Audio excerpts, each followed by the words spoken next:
Magandang hapon po, ako po si DK Kapitan Rock'n'Roll at ngayon po ay tuturuan ko kayo ng isang art project at ang gagawin po natin ay paano po gumawa ng caricature na tite.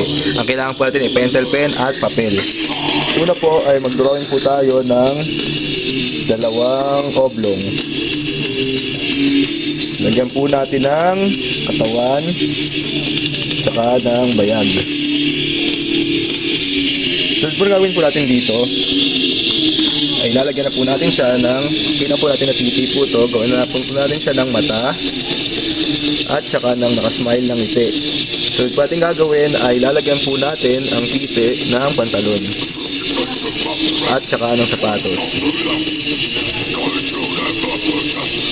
Para matapos po ito ay lagyan po natin ng kamay.